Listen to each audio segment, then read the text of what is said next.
Good evening. I would like to call to order the regular meeting of the Newport News School Board for Tuesday, March 18th, 2025.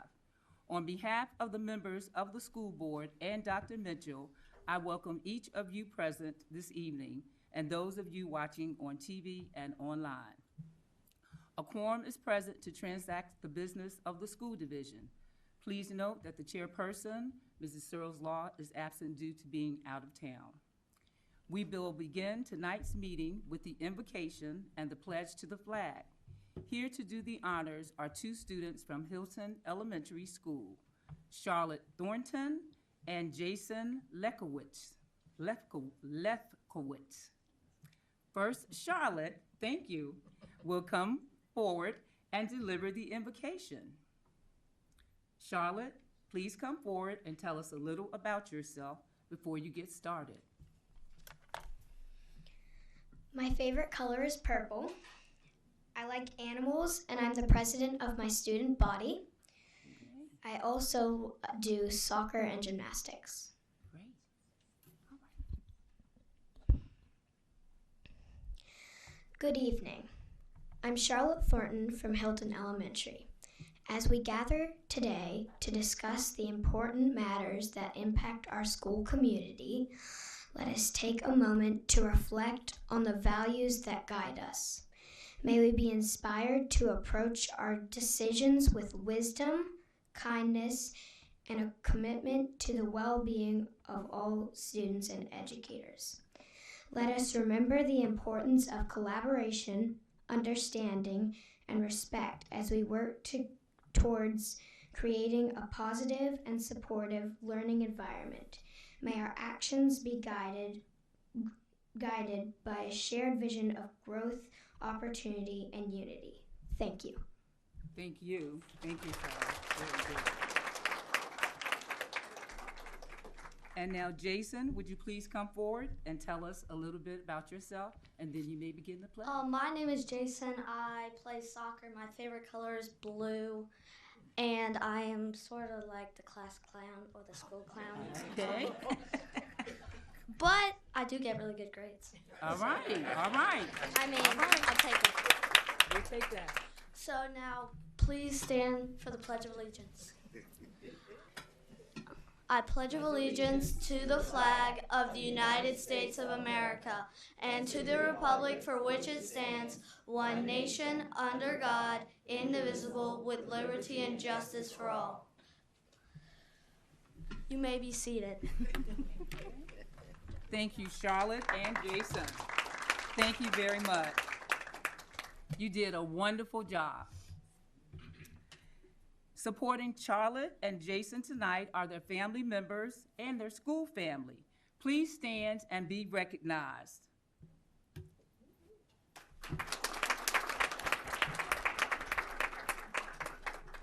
The board appreciates your encouragement that you have given these students, and we thank you for bringing these students tonight.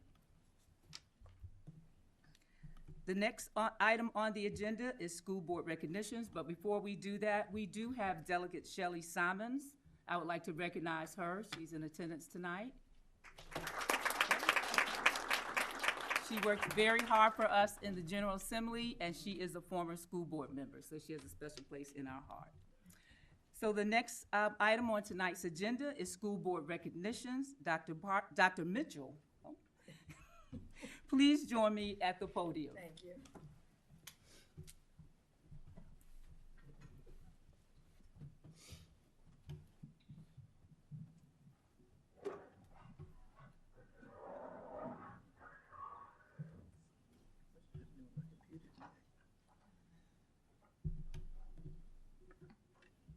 Good evening. I have the honor and privilege of recognizing some outstanding members of our community this evening.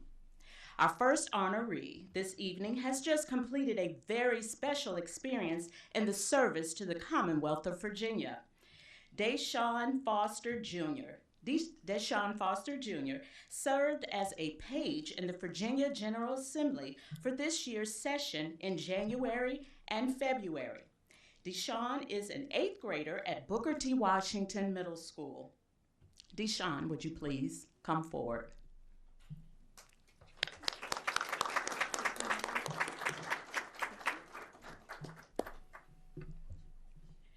He spent 2 months at the state capitol immersed in this year's session as part of the 2025 Virginia Delegates House Page Program.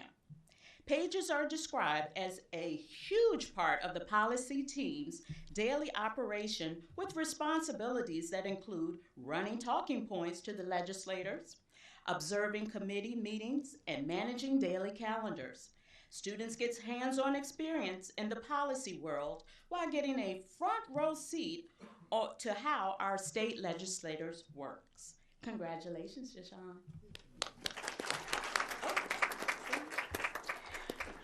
We would also like to recognize his family and supporters who are in the audience with us this evening. If you could please stand and be recognized. Thank you. Can we get a picture?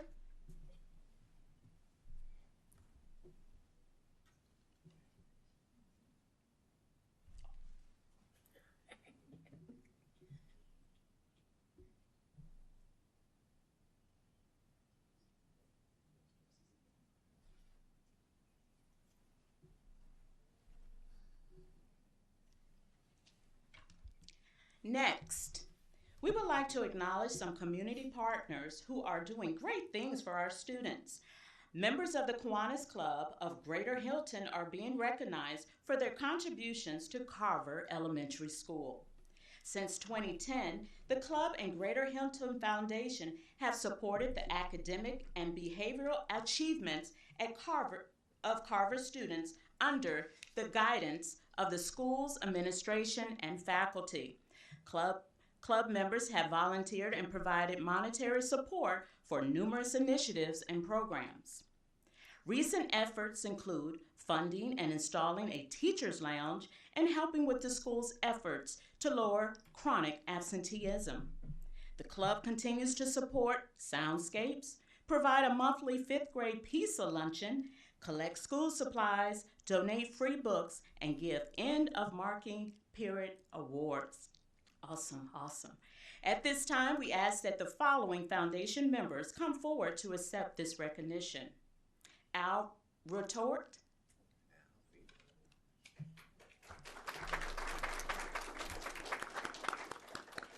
Mary Smith,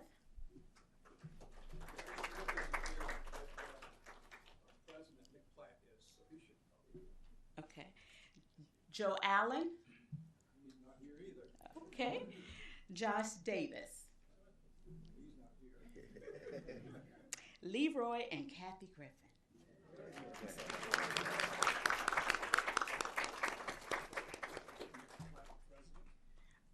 Yes, Bill Platt? Mick Platt. Come on up. And Don Westmoreland. Don Westmoreland, come on up.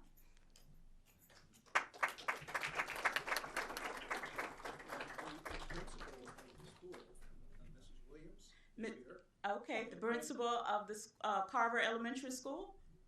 Can you be recognized? Come on up. Schools, family and community engagement specialist. Okay, I'm going to congratulate the whole entire family. Thank you so much. Thank you so much for your 15-year commitment to making contributions to Carver Elementary School community, and Newport News want to thank you for your continued support of our schools. Thank you. Thank you. Thank you. We're going to get a picture. You want to come forward? Come to the middle, Ms. Britt.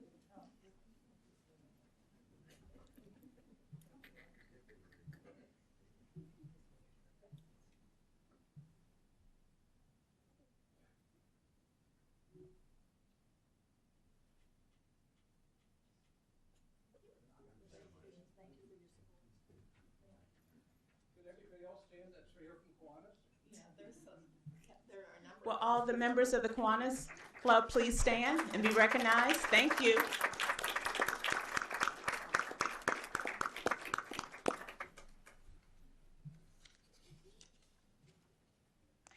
Our next honorees are very integral to the operation of our school division and has become particularly near and dear to us during this month of March as we prepare our budget for the next school year. Our budget team has once again received an award for its outstanding work. The Government Finance Officers Association of the United States and Canada has awarded the Distinguished Budget Presentation Award to the Newport News School Board for its annual budget document for the fiscal year beginning July 1, 2024. The award is the highest form of recognition in the area of governmental budgeting, and its attainment represents a significant accomplishment by a government and its management, according to GFOA.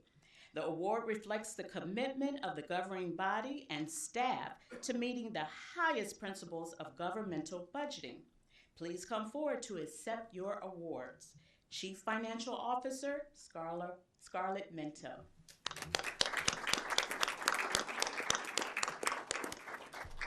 Budget Supervisor, Irene Cooper.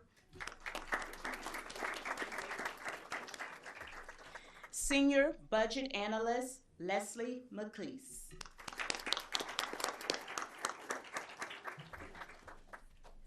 Newport News family unable to join us this evening are members of the budget team, Senior Budget Analyst, Casey Spencer, and Position Control Specialist, Aaron Reed. Congratulations again. We also like to thank their supporters in the audience this evening. Thank you for all so much for being here to support our financial team. So now we're going to get a picture. To the middle.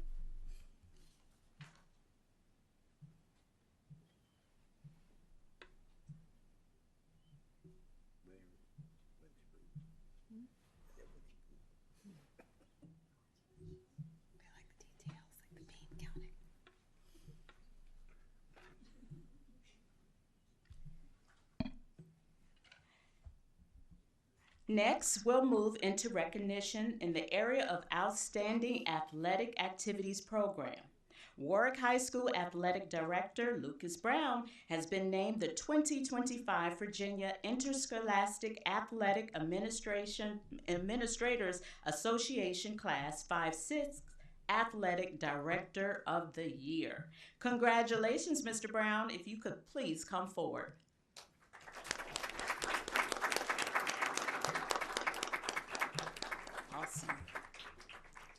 Awesome.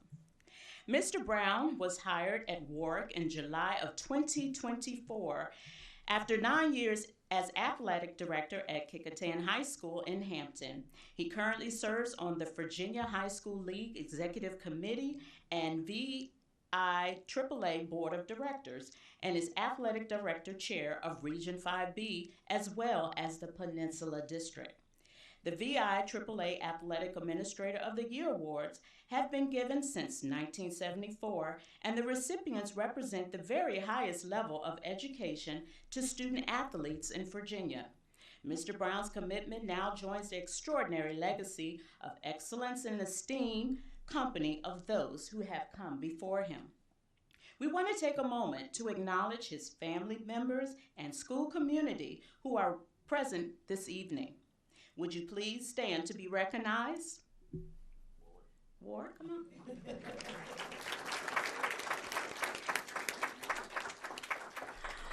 Also want to recognize administrators, Warwick Principal Tiffany Thompson, Assistant Principal Jessica White, Ottoman, and Michael Edwards, as well as the Director of Athletics, Lee Martin. Let's give them all a hand.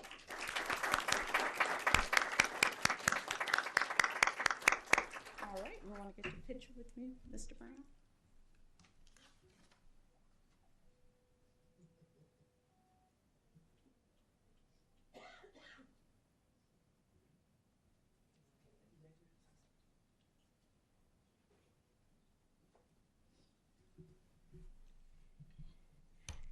Our next honorees are regional champions for the Winter Virginia High School League season. Tonight, we are thrilled to recognize the achievements of these talented students and athletes as we ask that each of you please remain at the front until your photo is taken with the group.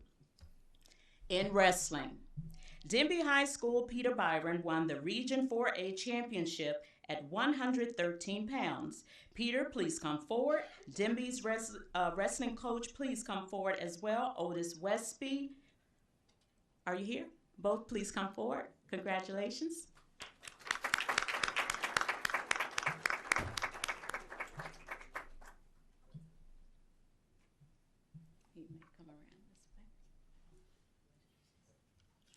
From Warwick High School, Joshua Barnhart is the Region 5B wrestling champion at 144 pounds.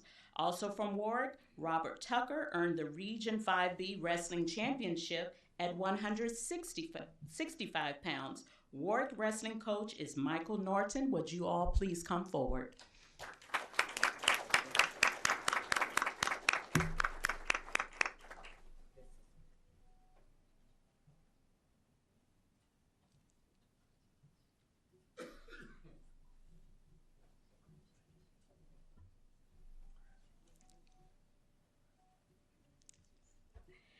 Woodside High School, Nehemiah Mix is the Region 5B wrestling champion at 190 pounds. Woodside's wrestling coach is Cameron Mix. Would you please both come forward?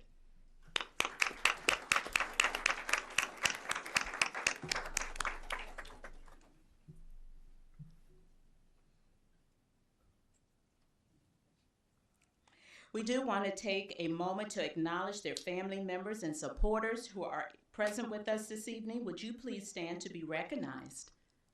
Oh, come on. Stand up. Thank you. We also like to thank their principals, assistant principals, and athletic directors who may be with us this evening.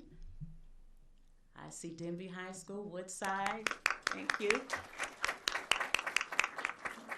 Heritage, thank you for being with us this evening. Next, let's get a photo. I'm sorry.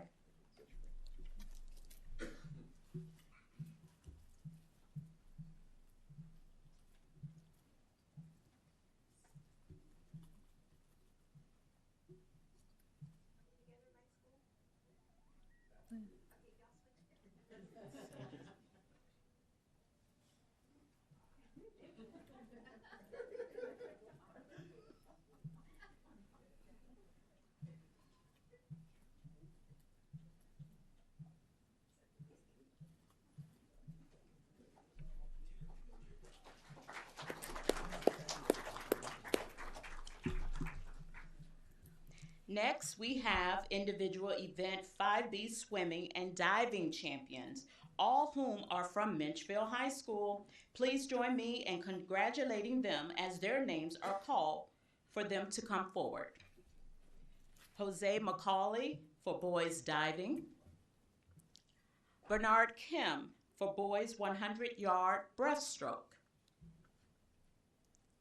Caden Rogers for boys 100-yard butterfly. Sterling Rogers for boys 200-yard freestyle. The boys 400-yard freestyle relay team of Sterling Rogers, Andrew Ramel, Caden Rogers, and Bernard Kim. The girls 200-yard medley relay team of Caitlin Wilson, Grace Holland, Madison Wolf, and Brooke Ferguson. Caitlin Wilson for girls 100-yard butterfly. Caitlin Wilson for girls 100-yard backstroke. The girls 200-yard freestyle relay team of Rachel Giles, Relyn Harris, Brooke Ferguson, and Caitlin Wilson. Madison Wolf for girls 100-yard breaststroke.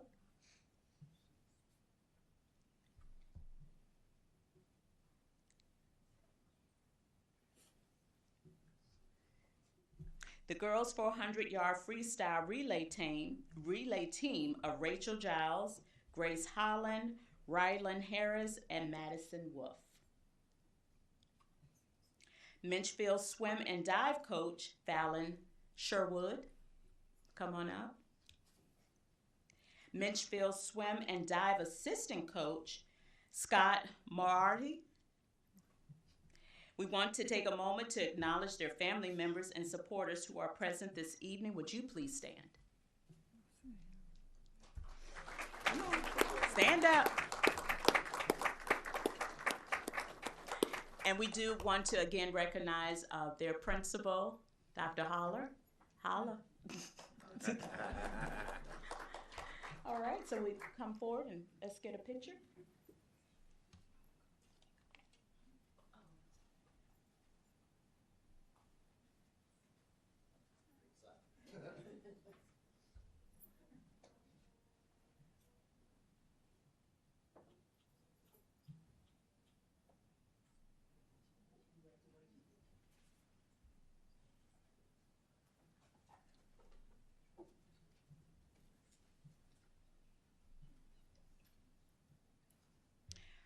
Our final group to be recognized this evening is Woodside High School's theater team, who won the 5B championship for one-act play. Please join me in congratulating the team members as their names are called for them to come forward. Kaylee Armstrong,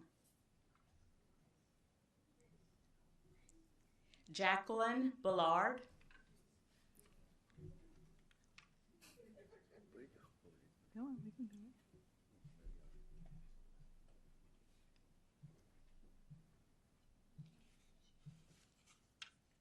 Paris Brown,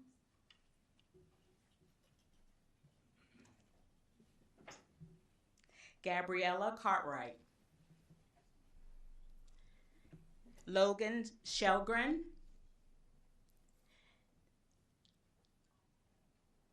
Taylor Coleman, Savannah Dykus,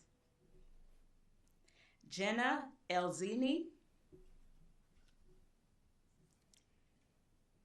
Nevaeh Gwen,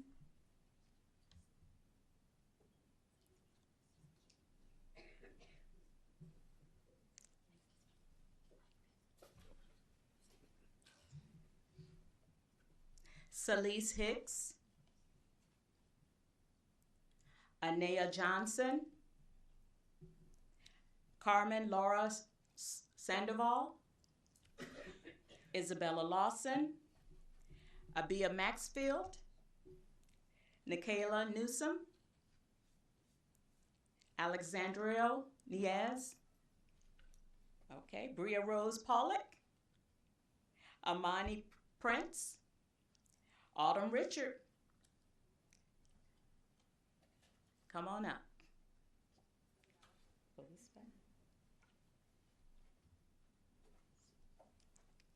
Hi, ladies. Come on around. Join me. Nadea Ponte, Chloe Ross, Kyron Shaw, Akira Schuler, Jude Terry, Michaela Vinny, Mary Wells, Javon Williams. We also would like to ask to come up Woodside Arts and Communications Magnet Program Director, Amy Inslee. We also would like to come up Woodside Theater Coordinator, Cassidia Taylor, and Woodside Theater Assistant, K.E. Wright. Again, congratulations to all of tonight's honorees. Give them a hand of applause.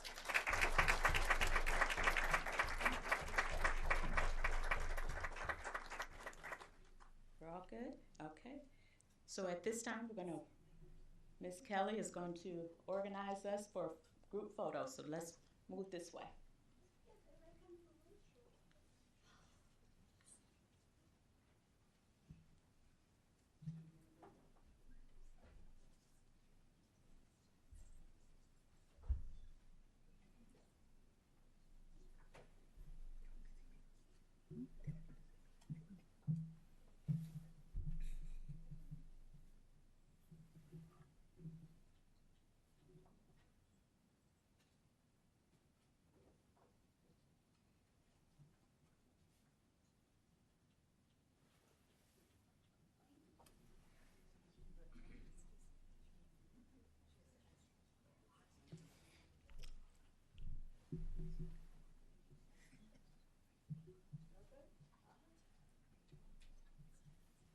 Thank you.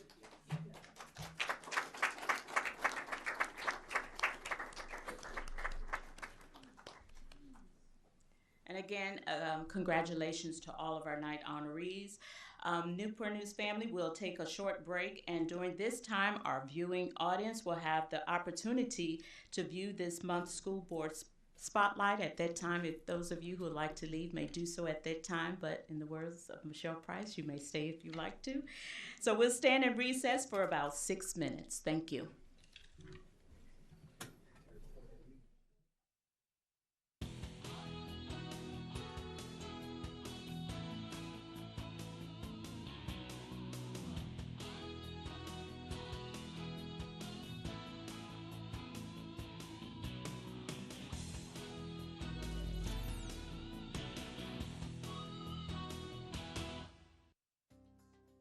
Students enrolled in dual language immersion are building a lifelong love of learning by exploring language and culture. At 6 Newport News Public Schools, from preschool to high school, students can participate in dual language immersion classes where they receive daily instruction in both English and Spanish. To properly support their preschool and elementary age learners at home, families were invited to a superhero biliteracy night at Katherine Johnson Elementary. Families from Denby Early Childhood Center, Watkins ECC, Johnson, and Saunders Elementary Schools were invited to gain valuable literacy strategies and teaching tools from some super educators who have the power to teach in 2 languages.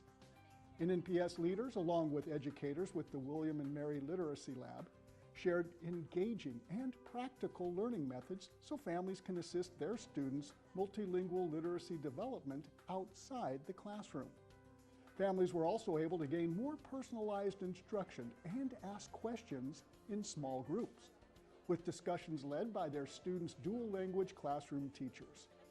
Afterwards, families and students were welcome to tour a wealth of resources and literacy activities that can be replicated at home. Students enjoyed the opportunity to showcase their learning through fun and engaging hands-on activities, while families took home a wealth of knowledge and materials to help their scholars excel as bilingual learners.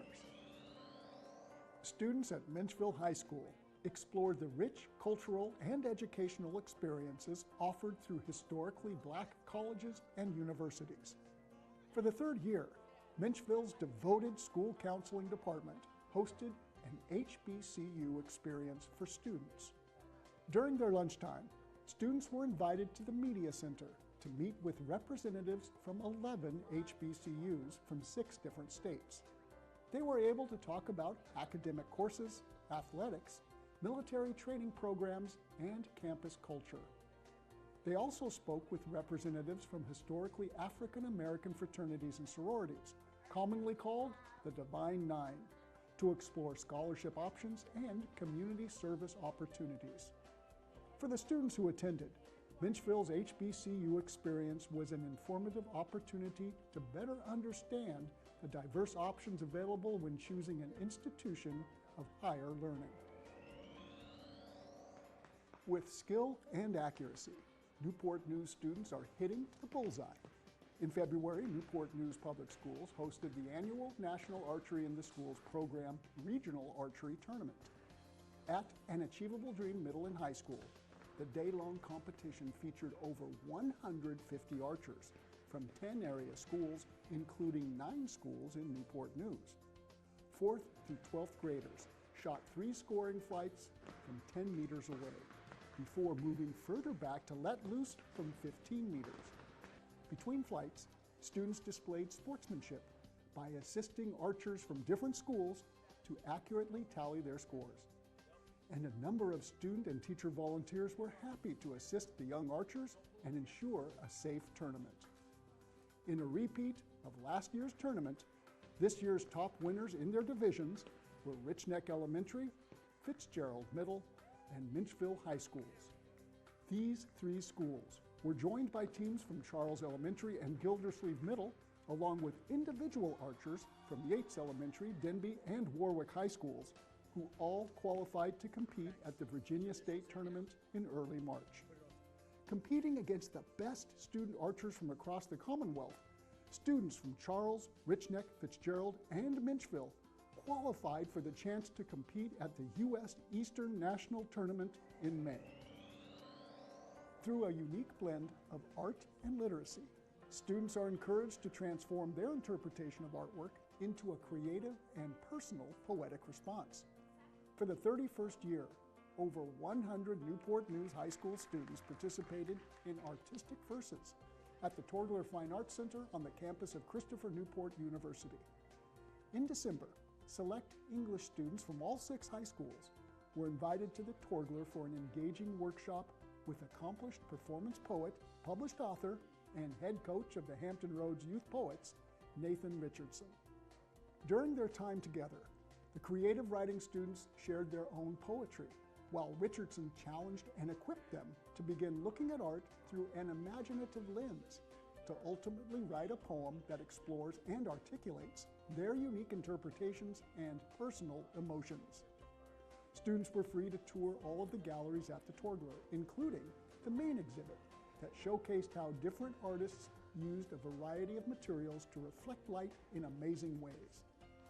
Once the students selected the piece of art they connected with, they used their writing talents, critical thinking skills, creativity, and self-expression to shape and submit their poems for judging. In February, Mayor Philip Jones welcomed students, families, and educators to a Student Readings and Awards ceremony at the Torgler on a Saturday morning. Thanks to a grant from the Newport News Education Foundation, honorable mentions and top contest winners all received a cash prize. Students from An Achievable Dream, Minchville, and Woodside were the top contest winners, with the first place award going to Cameron Brown from Woodside. All participating students were recognized and encouraged to serenade the audience with their literary interpretations, as they learned firsthand how to communicate through the blending of visual art and poetry. In early March, the 15th season of middle school volleyball wrapped up. After an action-packed regular season, 4 different schools survived the single elimination postseason to compete for the girls and boys citywide championships at Warwick High School. On the girls' court, the Passage Panthers were pitted against the Fitzgerald Jazz. This was Passage's first trip to the big dance since the second season of middle school volleyball in 2011. In the first set, the Jazz pulled ahead early, but the Panthers roared back, hoping to win the set. But strong serves from the Jazz closed the first set in the Jazz's favor.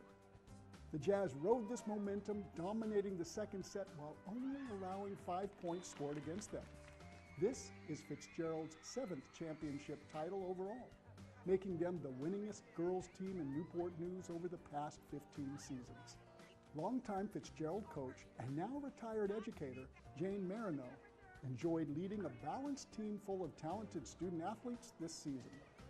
For the boys' tournament game, the Washington Bay Sabres were looking to repeat as champions as they faced the Gildersleeve Seahawks. The Seahawks won the first set, and Washington eked out a second set victory to set up a decisive third set. With both teams exchanging the lead, Gildersleeve survived to capture their 5th citywide title. Gildersleeve coach and special education lead teacher at Minchville, Laura Stook, credited her team's unity and trust in each other, creating a bond that ensured victory for the Seahawk volleyball family.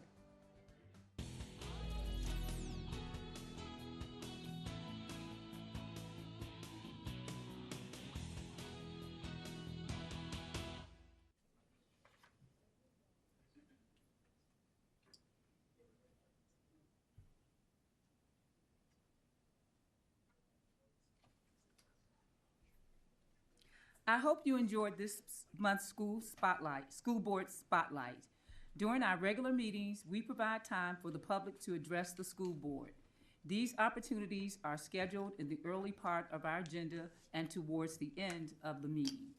As advertised, citizens may submit comments via email up to 30 minutes prior to our meeting time to be included in the official meeting record. For those of you joining us in person, the board considers this an opportunity to listen to your comments. Please understand that we will consider your concerns. We ask that you comply with our 3-minute time limit. As you begin your comments, a green light will come on, a yellow light signals that you have 30 seconds remaining, and a red light and beep indicates your time is up. As your name is called, please come forward. So we will begin with Reverend Natalie Chamberlain, and she will be followed by Delegate Shelley Simons. Good evening, members of the school board, Dr. Best and Dr. Mitchell. It is always a privilege to be able to be here in front of you. I am Reverend Natalie Chamberlain. My pronouns are she and her. I'm part of a broad coalition of citizens who have been attending these meetings for more than a year and a half now. We support equality and the respectful treatment of all children, including trans and other LGBTQIA+ youth. I've been coming a lot, and I can't think of anything else to say that hasn't actually already been said on the topic of the policy JBP. I know you want the best for the children in your care, so do we. We are here to advocate for those who are being targeted by federal administrative actions and the people in our community who are feeling empowered by those actions. These children and youth are not concepts for discussion, but flesh and blood people deserving of the same respect and care as every other child in the district. We're asking for your assurance that you are doing everything in your power to protect the queer community and especially those who are trans in your district. We're here in a visible way because they are not always so visible. In these dark and darkening times, you have the ability to offer light and hope. Will you? Thank you. Delegate Simons.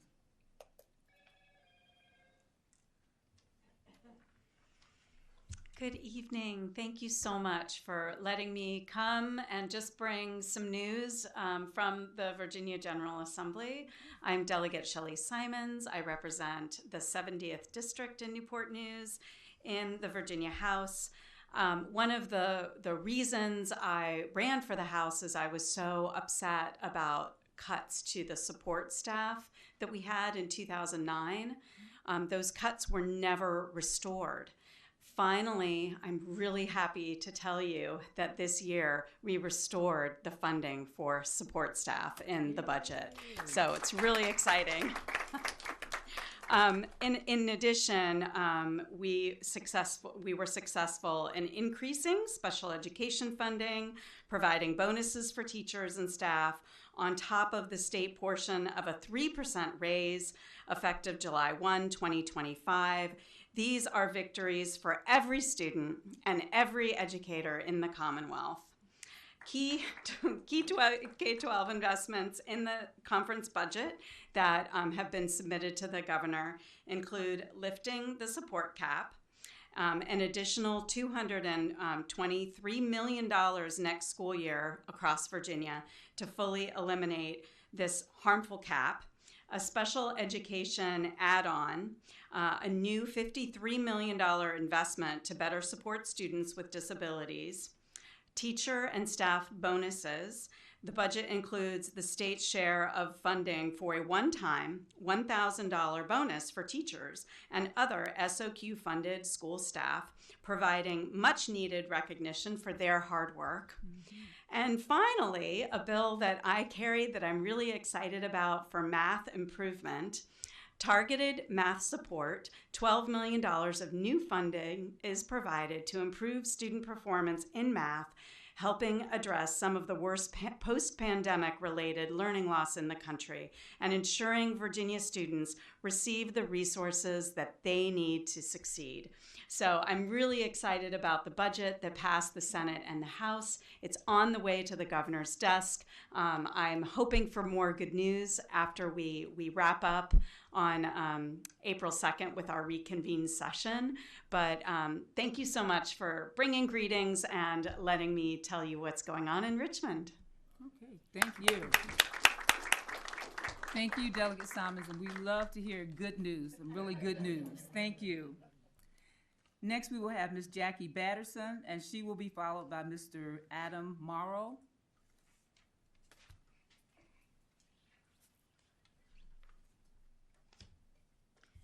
Good evening. My name is Jackie Batterson, and I am a resident of Newport News. This evening, I wish to express my deep frustration with the fact that for all the months I have been coming to these meetings and asking you to change your procedure, JBP, to match your policy, JB, there has not been one thing done to acknowledge our request. There has been no public discussion by members of the board, and there has been no open vote to allow the public to see how each of you views all the students in the school system. It's as though the transgender youth in this school district do not deserve an acknowledgement of their existence in regard to their preferred pronouns and selected names by which they would like to be addressed. This would align with tonight's budget priorities of climate and culture, promoting an environment of social, emotional, and physical well-being. A study was conducted online between March 13th and December 2nd of last year. It was based on a random sample of 22,260 adults in all 50 states. 3/4 of the American people support non-discrimination protections for the LGBTQIA people. This included 89% of Democrats, 62% of Republicans, and 78% of independent voters. It's unfortunate that the leaders in this state and in this country are so at odds with the American people. Whether it's out of fear, ignorance, or just bigotry, I can only guess. James Baldwin was a writer and civil rights activist whose writings I was fortunate enough to study as a teenager. My concern today is that students will not be knowledgeable about writers and authors such as he because their works are being taken out of school libraries and classrooms. I will end with a quote from Mr. Baldwin. "We can disagree and still love each other unless your disagreement is rooted in my oppression and denial of my humanity and right to exist." This is what our transgender youth are asking of you, the same humanity and respect shown to every other student and the acknowledgement of their right to exist. When you ignore their request to recognize who they are, you are in essence denying that they exist. They are frightened enough right now. Do not add to their burden. Thank you. Thank you.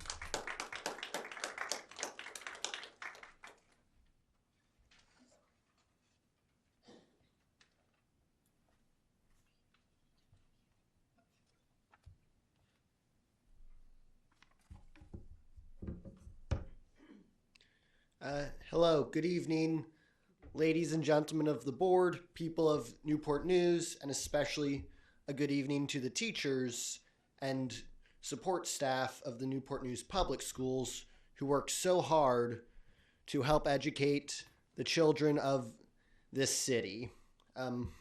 Firstly, I'd like to second my predecessors up here who have called for the dignity and protection of trans students which has been so grievously neglected. Secondly, I would like to praise the board for one group for not neglecting that same dignity for immigrant students and acting to protect them from the vile abuse that they have been threatened with by jackbooted officers who have been empowered to seize them from schools.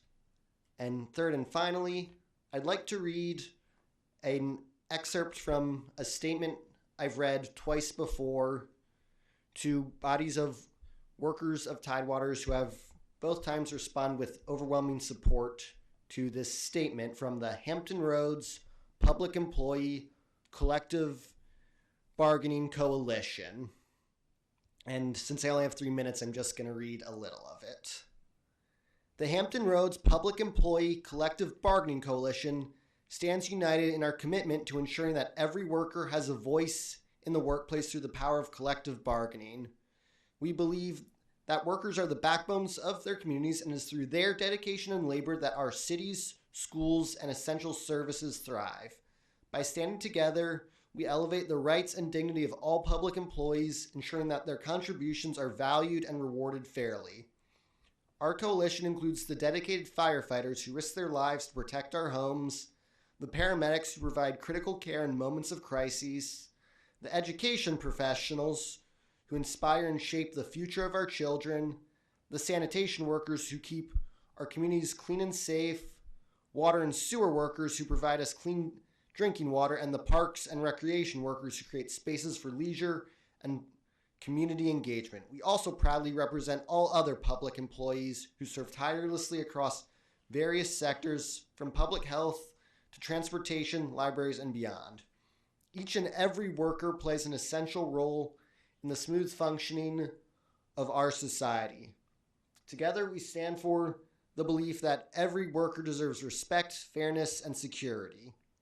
Together we are stronger. Together we rise for workers, for families, for Hampton Roads. The collective voice of public employees is our greatest strength, and through solidarity, we will continue to advocate for a future where every worker is valued. Thank you. Next, we will have Sharon Small, followed by Gabriel Marquez. Hello. Good evening. Hi, my name is Sharon Small. I am a teacher with Newport News Public School, and I'm also the Vice President of the Newport News Education Association. Good evening, Dr. Mitchell, Vice Chair Dr. Best, and members of the board. The NNEA has been working toward winning contract negotiations for NNPS employees in order to give our hardworking staff and teachers a seat at the negotiation table. Teacher and staff working conditions are student learning conditions, so stronger contracts benefit our students as well. The NNEA is also advocating for the $1,000 bonus for staff and teachers through match funds from the proposed General Assembly budget. The General Assembly budget includes a line item for recommended 1K bonuses for all state employees, which includes NNPS teachers and staff. After Dr. Mitchell presented the proposed NNPS operating budget to the board on March 4th, the NNEA created a survey about the proposed NNPS budget in order to get feedback from staff and teachers. Over 250 employees submitted survey responses. The survey responses were mailed to the school board and the superintendent, and I want to share some of the highlights. About 87% of the respondents strongly support the 3% raise for NNPS employees. About 64% of the respondents strongly support increasing the starting teacher pay from $55,000 to $56,000 a year. About 49% of the respondents strongly support sign-on bonuses in high-need licensed positions. About 9% of the respondents strongly support the proposed health insurance increases. About 94% of the respondents said that they strongly support the 1K bonuses for staff and teachers. In summary, the $1,000 bonus for NNPS staff and teachers had the most support of any item on the survey, followed by the 3% increase. The health insurance increase and sign-in bonuses for high-need licensed positions had the least support. I would like to share the highlights from a free response portion of the survey. Many employees expressed concern about the 3% raise being able to address the rising cost of living. Many respondents also expressed gratitude for the proposed 3% raise, but also said they would like to see a larger raise that would have more impact on their monthly finances. Many employees said that the NNPS should prioritize retention bonuses and compression adjustments over signing bonuses in order to better value veteran Newport News Public School teachers. Survey respondents said they do not support the increased health care costs because they partially offset the pay increase, especially for those that are hourly employees. This makes the $1,000 bonus even more important for classified staff. Please follow the spirit of the General Assembly's proposed budget, which is a recommended 1K bonus for all state employees, including teachers and school staff. If money is being spent on signing bonuses for select new teachers, our hardworking NNPS staff and teachers also reserve the $1,000 retention bonus. Thank you for your time and consideration. Thank you.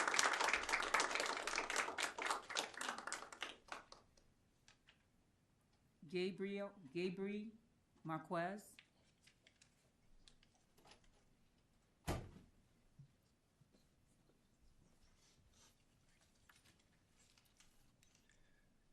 Hello. Good evening to Drs. Best and Mitchell, as well as the rest of the board. My name is Gabriel Marquez. Again, I'm sure you know me at this point. I'm once again here to speak on behalf of the Tidewater chapter of the DSA, of which I'm co-chair. I'll again be speaking on human rights and workers' rights. It's been more than a year again, and the public has still not heard any progress on policy JB and procedure JBP, which discriminate specifically against transgender students. I've returned to ask that the board act immediately to ensure all of our minorities are protected in our rapidly deteriorating political climate. I also ask that the board heed the demands of the NNEA and support collective bargaining rights. They deserve to have their voices heard and their needs met, as do all workers. Thank you for your time and your consideration. Thank you. Next, we'll have David Brackman, followed by Kenya Nelms.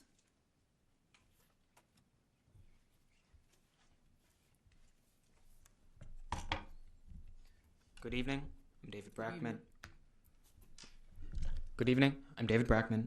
I call on the board to revise procedure JBP, or its overriding policy JB, to recognize the safety and dignity of trans students. I continue to hold out hope that someone on the board will lift a finger and then the other attached 4 digits to move to strike from JBP's section 3G2 the phrase, quote, that promote the child's privacy and safety, end quote. Encouraging people to not use the bathroom that a trans person was ever in does nothing to promote anyone's privacy or safety. Your implication that trans kids just trying to live as themselves are instead some kind of predators is a disgusting and wholly unsubstantiated lie. Repeating it does the opposite of protecting every kid, and by instead encouraging a hostile environment.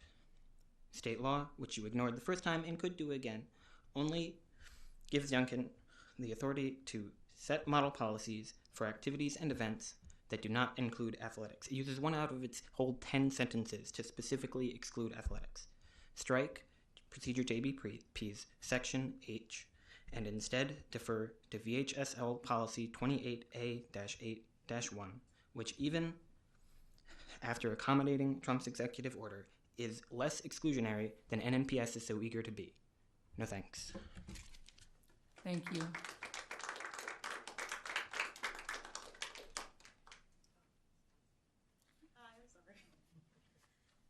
Good evening. My name is Kenya Nelms. This is my first time being on board, so I apologize if I stutter. My daughter, she has been going to Saunders Elementary School for about 2 years now. Last year, my daughter's entire braid was ripped out of her head from the scalp. My daughter has gotten sent home not once, but twice with bruises on her arm. I didn't receive a call. And my daughter, she's, a little bit on the melanated side. But you can see those bright circles. She was being bullied. Class got changed 3 times within 2 months as well. I didn't receive a phone call or anything. However, if I were to send my child to school looking as though she was neglected, proper actions would have had to been taken. I'm just requesting that someone just take a look at the board, not the board, I apologize, administration. I have gone through the chain of command because I'm very big on that before doing anything else. When I went to the magistrate's office to go and get a restraining order against that said child, they went ahead, the police went to the school, and I was informed that the school did not want to comply with giving the address, even though I provided them with the name, date of birth, everything, because they actually used to live right behind me, but they ended up moving. There is a lot that has gone on within the school pertaining to my child, and actually other students as well, just from hearing about the parents at my children's daycare. Mrs. Pipkin, I've tried speaking with her multiple times, and it kind of just gone nowhere. I even requested, she put in for administrative transfer. I did call the Board of Education to follow up on it, and I was informed that they never received it. When I tried to follow up with her, she stated that she did everything that she could or whatever, and I kind of just had to drop it at that point in time because there's nothing else for me to do. Lottery, tried that and everything. for a very long time, my daughter was scared to even put braids in her hair. The child held on to my daughter's braid and said, "I'm going to pull your weave out," and proceeded to rip the braid from her head. And I was handed a Ziploc bag with a bead seal attached with my daughter's natural hair in there with a very big bald spot in the back of her head. So that is very upsetting as a parent. And I understand that everyone they do as best as they can with what they have. I completely understand that. I'm very open. I am understanding. I just would like communication when it comes to my child. I have 2 children that are there, and the only one that is seems like they have a target on their back is my daughter. She has a substitute teacher now who basically went to admin and said, "This is the notes that I was left by X, Y, and Z teacher, and this is the child that I have, and I've only been here for a month." She kind of just shed some light and made me drop my wall when it came to communicating with the school. So that's all I have to say, and thank you guys so much for your time. Thank you. Are there any other cards? Thank you for your comments and thoughts this evening. We will now move on to Section 3, the consent agenda, which includes 3.1 minutes from the work session February 18th, 2025, 3.2 minutes from the closed meeting February 18th, 2025, 3.3 minutes from the regular meeting February 18th, 2025, 3.4 financial reports including revenue and expenses reports for February 2025 and child nutrition reports for February 2025. 3.5, the personnel report. 3.6, school board meeting calendar date change. At this time, can we have a motion to approve the consent agenda? Madam Vice Chair, I move to approve the consent agenda as presented. Second. Ms. Buffalo, call the vote. Harris. 4. Hunter. 4. Alger. 4. Amon. 4. Brown. 4. Best. 4. Motion passes 6-0. Thank you. We will now move to Section 4, action items. Proposed FY26 operating budget. Dr. Mitchell. Thank you very much, Dr. Best. At this time, Scarlett Minto will come before you to give you a brief overview or a reminder, if you will, of the proposed budget. Thank you, Ms. Minto. Good evening, Madam Co-Chair, members of the board, and Dr. Mitchell. Tonight, we bring to you the superintendent's proposed fiscal year 2026 operating budget for board consideration. This spending plan will support the goals and visions set by the superintendent's 5 focus areas and the priorities we have identified during this budget cycle. A budget plan of this magnitude could not be completed without feedback and support and everyone pulling together to make a difference in the lives of our students.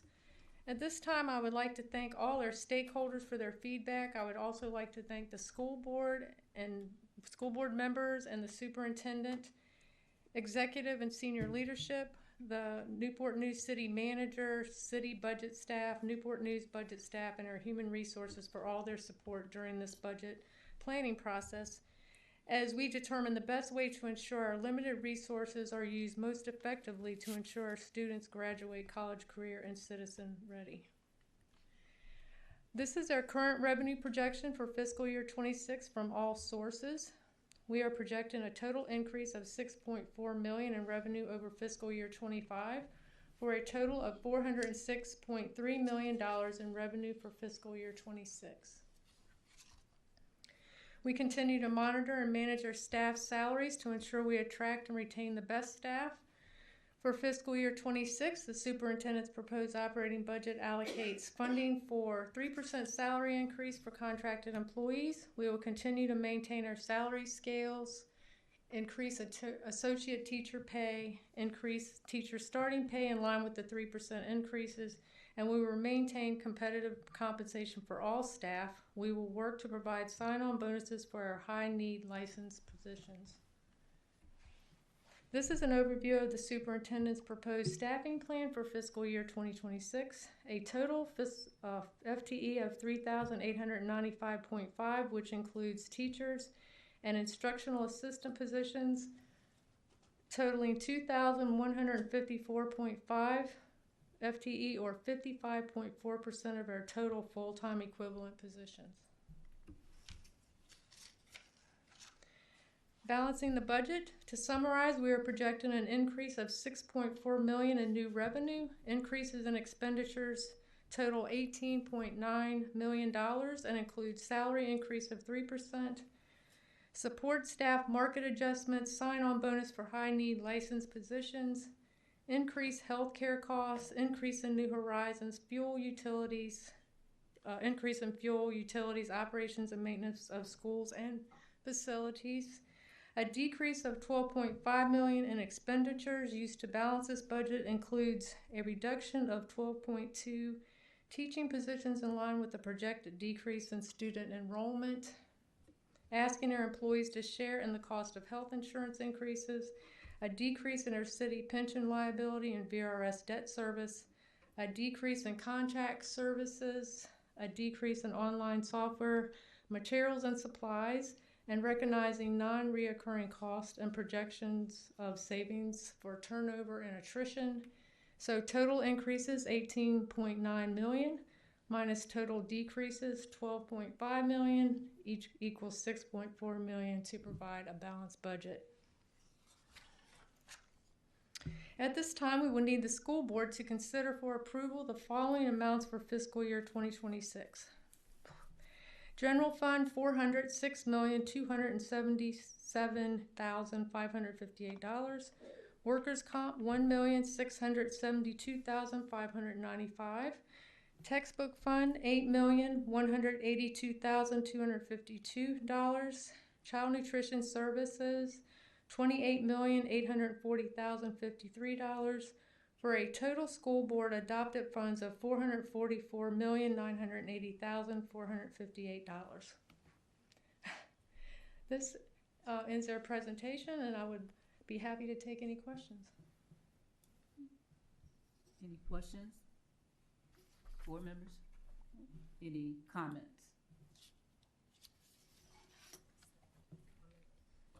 I, Rashina Harris.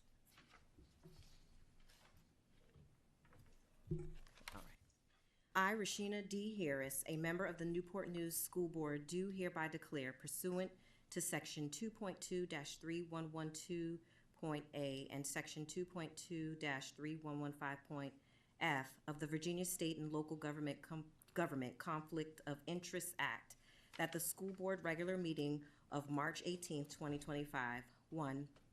There is an action item on the agenda identified as proposed fiscal year 26 operating budget.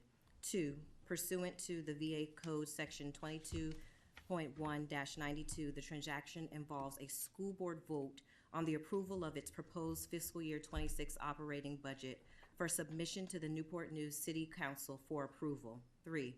I have a personal interest in the transaction by virtue of my marriage to City Council member Marcellus L. Harris III. And 4. I am disqualifying myself from participating in the transaction. Any other comments? Okay. Any other questions? At this time, we'll entertain a motion to approve the budget. And I'll read this after. I move to approve fiscal year 2026, the fiscal year 2026 proposed operating budget in the amount of $444,980,458. We have a second? Second. Is there any discussion? Madam Vice Chair, one just point of question in terms of when we approve this budget tonight, and should the General Assembly have some changes that we potentially anticipate, what would be our next steps? So just in terms of educating the community, can we get some a few words on the process that the board would have to take should there be some adjustments from the General Assembly?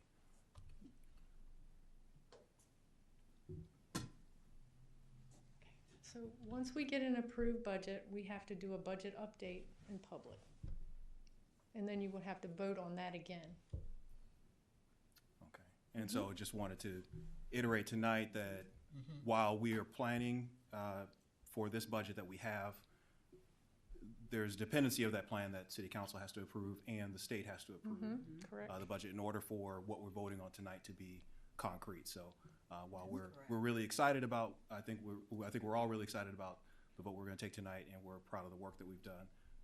There's still some anticipation left after we vote tonight.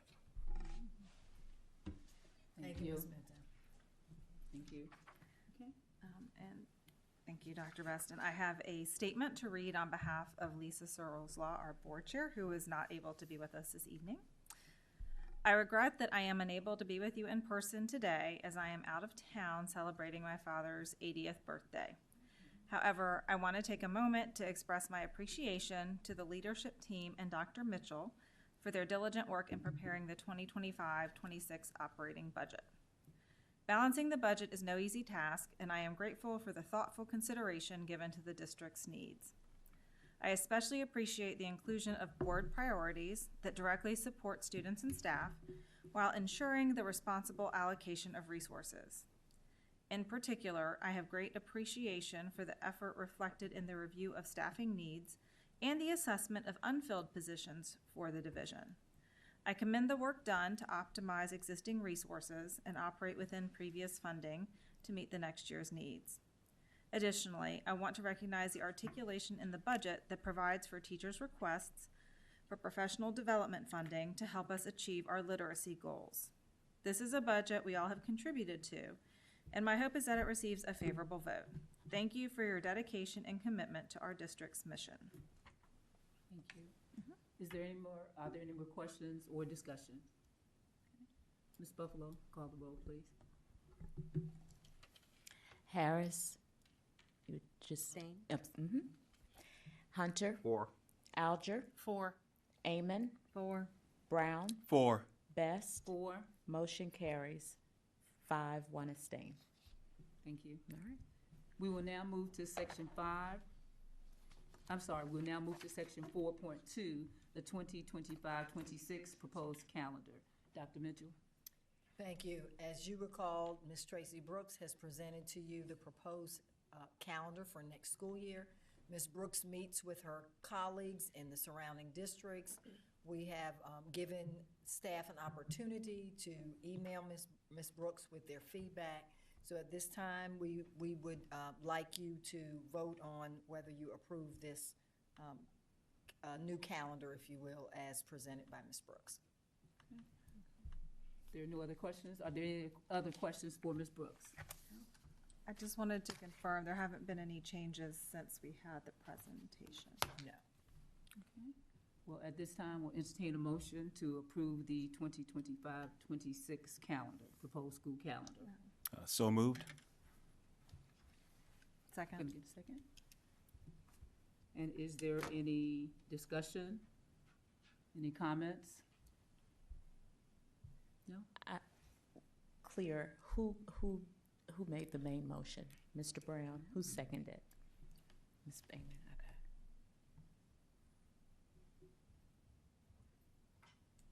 All right. You may call the vote. Okay. Harris. 4. Hunter. 4. Alger. 4. Amon. 4. Brown. 4. Best. 4. Motion passes 6-0. Thank you. We will now move to section 5, reports and information. 5.1, special education annual plan. Dr. Mitchell? Thank you so much, Dr. Best. Tonight we have a presentation from Vivian Vitullo. She is the Director of Special Education Services. And as a part of our federal requirements under the Individuals with Disabilities Act, we conduct an annual review of our special education funding, and we really look to ensure compliance, effectiveness, and more importantly, meaningful outcomes for our students. So this evening, Ms. Vitullo will walk us through the proposed spending plan for 2025-2026, the Special Education Federal Annual Plan and Application. She will highlight some key funding allocations as well as our ongoing efforts in professional development and post-secondary transition planning. She will also highlight how we work collaboratively with our community partners to create a supportive educational environment for students. So please join me in welcoming Ms. Vivian Vitullo. Good evening, Vice Chairman Best, board members, and Dr. Mitchell. Tonight I am presenting the proposed spending plan for federal grant funds allocated for special education. Local education agencies are required to submit this application each year pursuant to the federal provisions of the Individuals with Disabilities Education Act of 2004, as well as the Virginia state regulations governing special education and related services for students with disabilities. Prior to the submission of the plan, the Virginia Department of Education requires that the local division present its plan to the local school board for approval and for review by their local special education advisory committee. The annual plan serves as a formal agreement between the local school board and the Virginia Department of Education for implementing federal and state laws governing special education services. Accordingly, we are required to provide certain assurances related to the provision of these services. Specifically, we are required to assure that we are providing a free, appropriate public education, that each student's program is designed for them and is documented on an individualized education program, and that students are educated in an inclusive environment to the extent that their educational programming permits. Finally, we must maintain a structure that prevents the over-identification of students in special education in general or in specific categories. In addition to the assurances, the annual plan requires that the division submit information on expenditures and some selected programs. For maintenance of effort eligibility, we make sure that we are budgeting at least the same amount on special education supports as was spent in the year maintenance of effort was most recently met. Included in the selected programs is the local jail program, where services are provided by licensed special education teachers to students with disabilities who are currently incarcerated. Another component of the plan is the supports for students with disabilities parentally placed in private schools, including homeschooled students, for which we offer special education services. It is important to note that the administrators from the private schools collaborate with our staff to identify the provisions of special education services to be made available to the parentally placed student. Our agreement has been to offer speech-language services to those students who are found eligible. In addition, we collaborate with these programs to offer professional development and engage with families to meet child find requirements of IDEA, which requires schools to identify, locate, and evaluate children from birth to age 21 who reside in our district and may require special education services. The last component is the funding expenditures. It is separated into two sections, 611 for pre-K through 12 grade and 619 for preschool special education only. We are currently serving students in 12 of the 13 disability categories. As reflected in the graph, the disability categories with the most students is specific learning disabilities, followed by autism. We do not currently have any students whose primary disability is deaf-blind. Our federal funding allocation is based on the number of students with disabilities receiving services on December 1. On December 1, 2024, we were serving a total of 3,803 students with disabilities. As of March 1st, we are serving 3,940 students, which reflects an increase of 137 students. Over the last 4 years, we have seen a steady increase in the number of students with disabilities served by Newport News Public Schools. Since 2021, we have increased by 346 students. The two disability categories in which we have seen the most increase are autism and developmental delay, which is a less specific category used for children up to the age of 7. Special education programs are supported by federal, state, and local funding. IDEA Part B are federal funds that provide financial assistance to school divisions serving students with disabilities. The Individuals with Disabilities Education Act 611 and 619 combined represent nearly $7.3 million of the overall funding.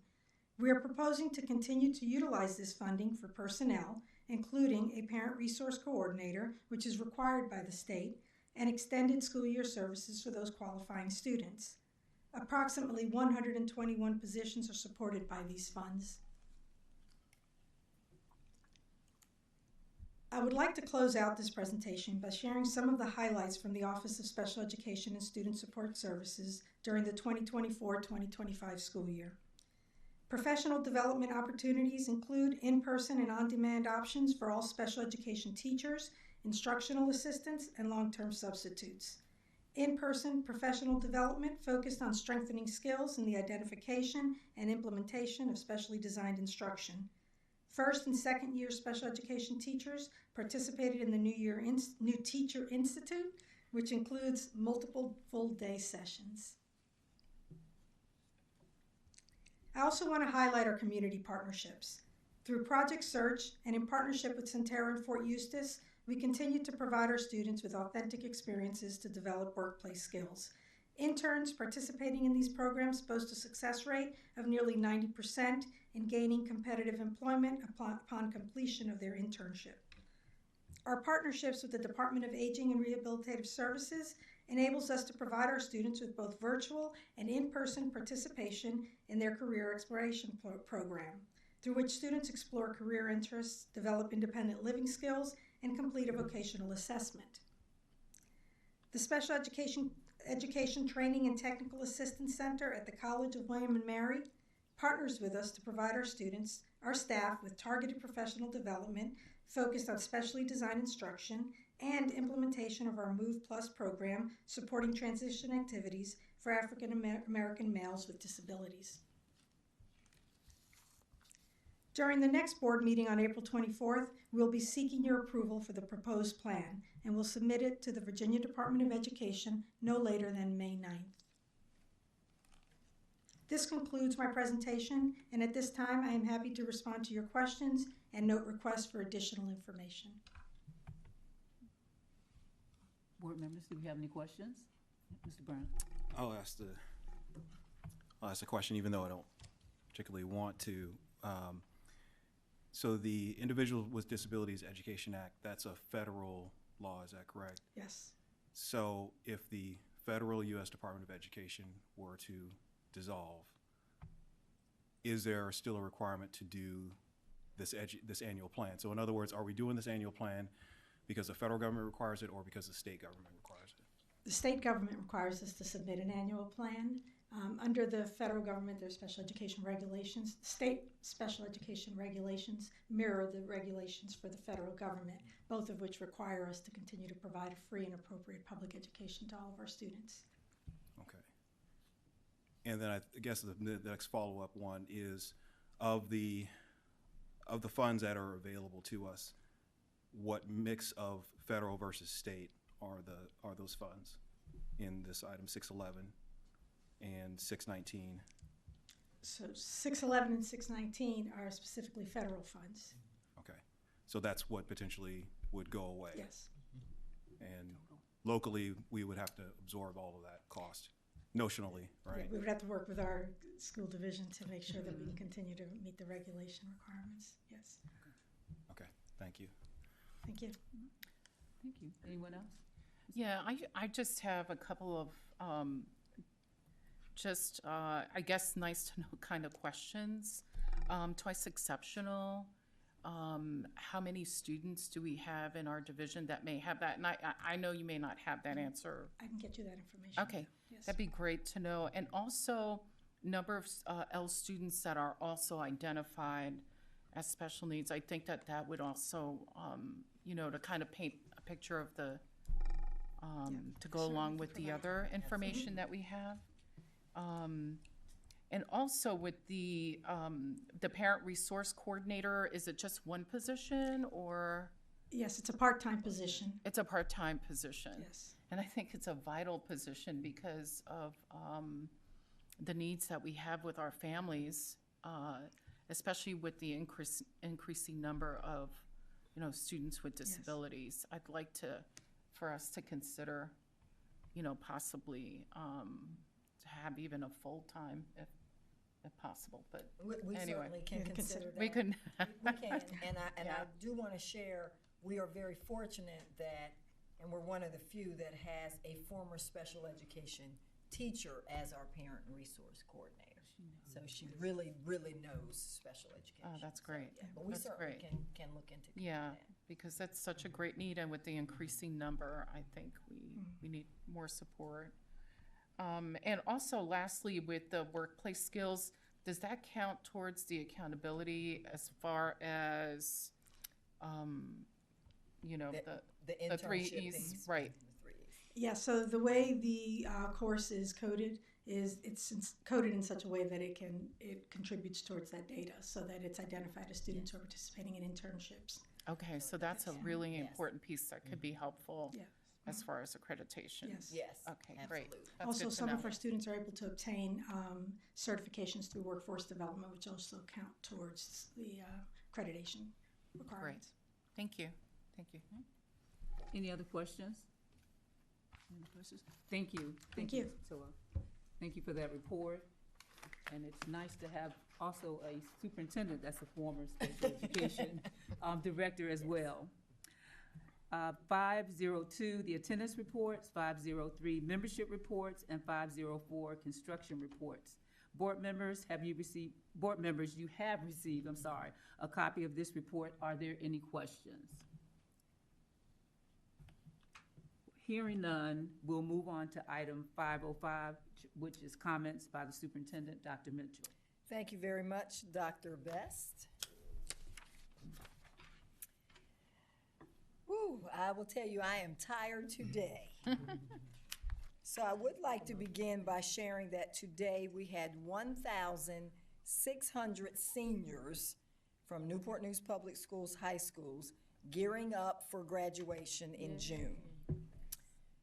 They gathered together for motivation and celebration at Newport News as Newport News Public Schools held its very first senior rally this morning at Christopher Newport University in the Freeman Center. So we certainly thank Christopher Newport for allowing us to use that amazing facility. Dr. Adolph Brown served as a guest speaker with a very inspiring message for all in attendance as they prepare to launch from high school to their next chapter. The high energy gathering also featured DJs, games, lunch, and vendors for each of our seniors as they make decisions about their future. It was an electrifying event today. 1,600 seniors. It was pretty, it was very loud, but very engaging. Warwick High School's team won the Blue Crab Bowl of 2025. You might say, what is the Blue Crab Bowl? So it is Virginia's regional competition of the National Ocean Sciences Bowl. This was held on March the 1st at the Virginia Institute of Marine Science in Gloucester. It showcases some of the Commonwealth's most talented science students as they display their mastery of ocean knowledge. Warwick High School finished first among the participating teams, and I think it's important to note that the participating teams included public, private, and governor schools. So our students came in first place, and we are extremely proud of Warwick High School. So they will now advance to the National Ocean Science Bowl competition that will be held May 17th and May 18th, and it's really interesting. It's going to be held on Zoom. So that's a little interesting, but we are super excited about our students and the achievement, the major achievement that they've been able to accomplish. Next, we have Newport News Public Schools archery teams and individual archers had a very strong showing at the Virginia National Archery in Schools Program State Tournament. It was held March the 8th. Every year it's held in Doswell, and we're proud to say every year we have students that compete. Qualifying for the U.S. Eastern Nationals, which will be May 8th through the 10th in Louisville, Kentucky, we had numerous individual archers and teams from Rich Neck Elementary School, Ella Fitzgerald Middle School, and Menchville High School. So we are very proud of our students, and we know that they will do well in this next round. So we now have another student. She is a 9th grader at Menchville High School, Sayersha Visvanten. She was selected as the winner for high school students in the 2025 Distinguished Trailblazers in Sciences competition.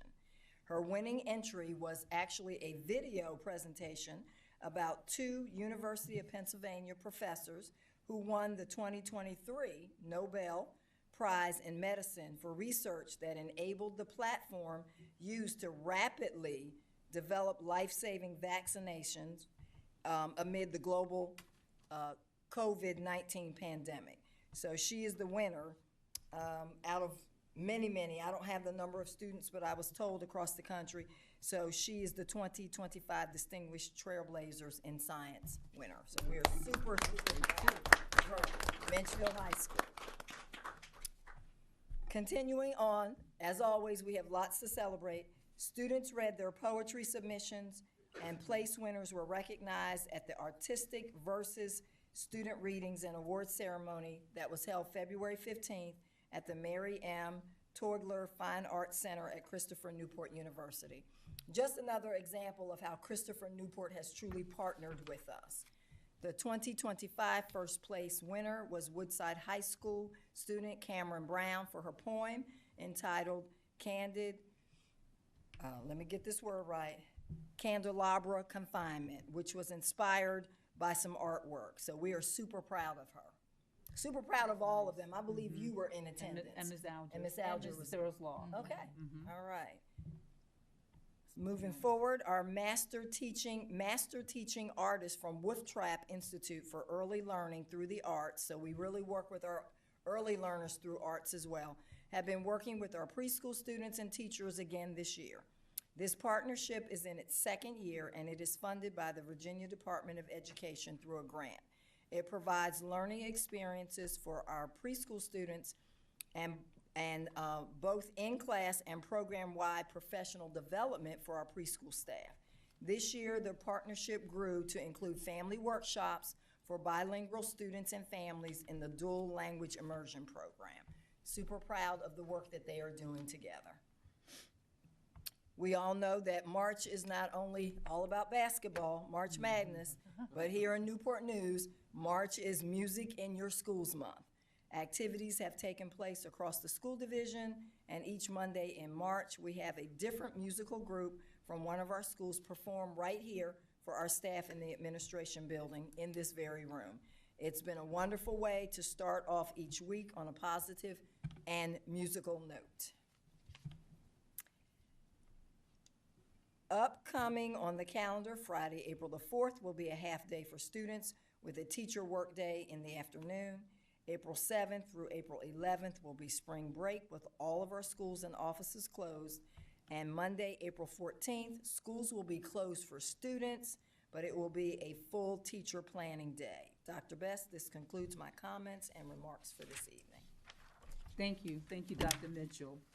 We will now move on to item 6, another opportunity to hear from the public.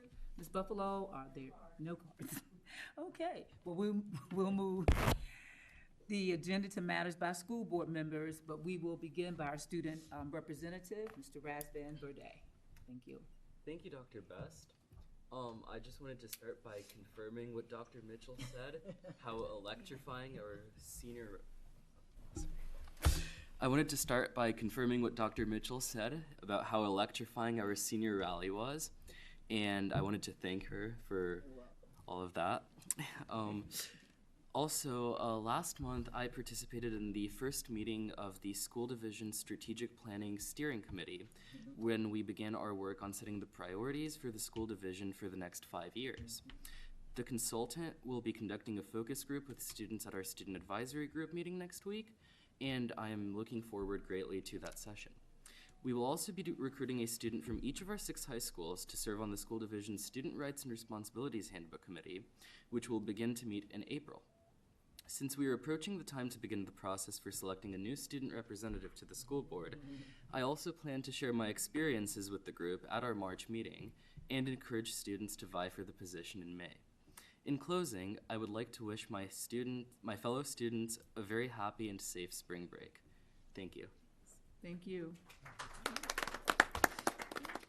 Mr. Hunter? Mr. Chairman, I have no comment tonight. Okay. Thank you. Just happy Easter to everyone, spring break. Okay, thank you. Ms. Amon? No comment, just enjoy your spring break. Great. All right, Mr. Brown. All right. Well, you know I always have a comment.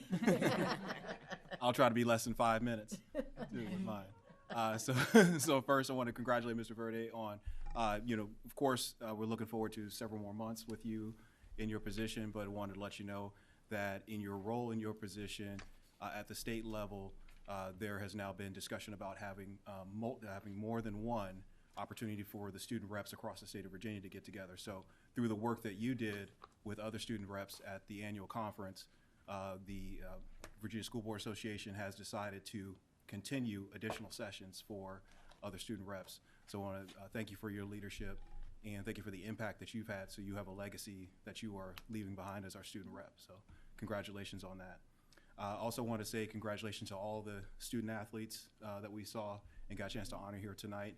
Really excited to see the investments that we've made in athletics and extracurricular activities really paying off in a big way, that we can really see these young people come forward and they're receiving regional and state level championships. So that's what that's really very encouraging to see, I believe, as a board.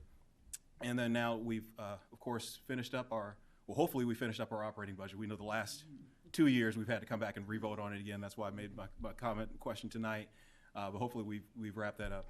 But as we have learned during this session and during this year, one of the challenges for us is really, as a board, taking on the work of optimizing our transportation. While I want to thank Dr. Mitchell and her team for making optimal use of the resources that we have and doing less with more constantly all the time. What we do, I think, as a board now on our end need to take on as work is with the resources that we do have, given that we have historically had an allocation of positions, but not necessarily had all those positions filled, but with the actual positions that we do have, what is the right workflow and the right throughput that we should have throughout our division. So I want to really ask the board to take on that challenge and that work over the next few months so that we can reduce the level of impact and stress that we've seen on our transportation department and really make the best experiences that we can for all of the students. So with that, thank you all, and seniors and all the other students. Remember to finish strong. You're coming out of rest up a little bit during Easter, but during Easter you should be thinking about all the assignments that you still haven't finished yet. Get those turned in, get your studying done, get your work, get yourself studied up and ready for your final exams so that you can shine and have the kind of good summer that you want to have. Or of course, you can see me during summer school, because I love seeing young people during summer school coming by, shaking your hand, and patting you on the back when you see you in summer school. So either way, if you want to see me and that's great for you, look forward to seeing my smiling face, or get all your exams done the way that you hope that you can get them done. Thank you. Thank you, Mr. Brown. Ms. Halder? Yes, I might take a little bit more time. You did take up. Yeah, I did take up a lot of time. Okay, yeah. so I'm gonna. Okay, I just want to say today the senior rally was incredible. It was a great visual.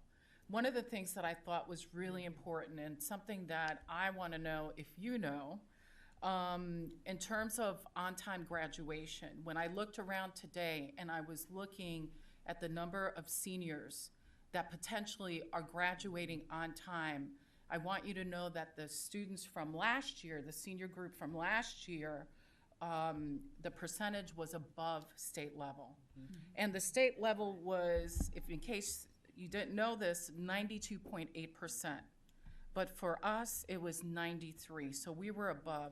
And I expect, after looking at what I saw today, that it would be even higher. And I think that's something for us to celebrate and to know, because it's the good news we need to pass around. So my expectation is 100%. There you go. We have said to our students, if you are credit deficient right now, we have opportunities for you to be able to take an online class. If we have to do a night school, we will do a night school. The expectation is 100%. Everyone sitting in there needs to know that they are going to walk across that stage in June. That's it. That's it. And today was a great reflection of that expectation, so thank you. The other thing I want to share too, I've been spending time with different communities, in particular the Latino community I've gone to a class in Menchville to talk to students from the Spanish bilingual classes, to talk to them about the importance of language and being bilingual and the benefit to that. And this past week, I was invited to speak to to go to Watkins to meet families that are in the PEP program. And these are Latino families. And to discuss with them about their resources in the community. And the biggest thing for them to understand my role and our roles as far as being a miembro de la Junta Escolar. And it's important of the folks in our community and the importance of inclusivity. So I want to make sure that you know about that because it's important to keep our circles wide and open. Thank you. Thank you, Ms. Hamilton. Ms. Harris. Yes, I want to echo my colleagues in regards to the senior rally. I did attend today, my first one. This was the first. This was the first one. So yes, very electrifying. Lots of energy, lots of familiar faces. The energy from the students was top tier. I feel like things like this need to continue. It needs to be a situation where they're talking to their friends about it and they're excited to be a part of it the following year and so on and so forth. I even wore my shirt that we got. I'm very excited. I love a free t-shirt. And so yes, wanted to shout out all the administrators and the participants and everyone who was involved in putting that together. I also attended on Saturday, on the 15th, Safe Haven Community Center had a family fun day. And this was a consortium of different external vendors that were there to offer resources to the community. Thrive was there giving out fresh produce. I mean, avocado, it was fresh fruits and vegetables and things along those lines. The clothing closet was open for families to partake in clothing items. And then there was, of course, the after-school program for enrichment. There were tons of Newport News Public School students and families that went through those doors. And so I think it's important for us to remember the external factors that affect our families and to give them access to resources and knowing what they have available to them right in their backyards.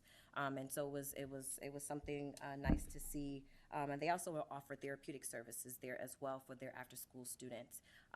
Hopefully they will be a designated spot on the transportation for next school year so that students can leave straight from their schools and partake in the after-school programming that they have there. So I wanted to shout them out as well.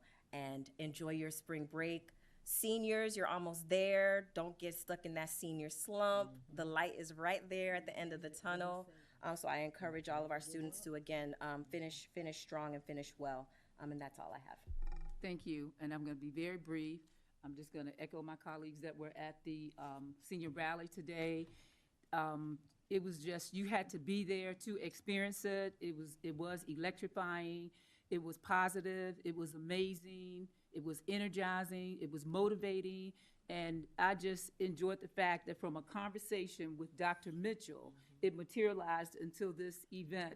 And if you attended the event, it seemed to have gone flawless. I don't know what might have been happening in the background, but it seemed to have gone on flawless, and I was standing there just looking around, and I said, all the people that it took to make this a success. And I just want to say thank you, because it's probably so many that we didn't see or even know about. And we just wanted our boys and girls to take a moment. It was originally scheduled earlier in the year, but we had a snow day, but it actually worked out. Today was much better, and it was perfect, just for the seniors to stop and reflect and to reset so that they can walk across that stage. It wasn't all fun. It was fun, but it wasn't all fun. There was a purpose for the fun. So again, thank you, Dr. Mitchell and all of her staff. And then for spring break week, I plan to get some rest. I encourage all of my board members, get some rest. I encourage all of our employees, students, and families, get some rest, take a minute and enjoy each other, And with that, this meeting is adjourned. Thank you.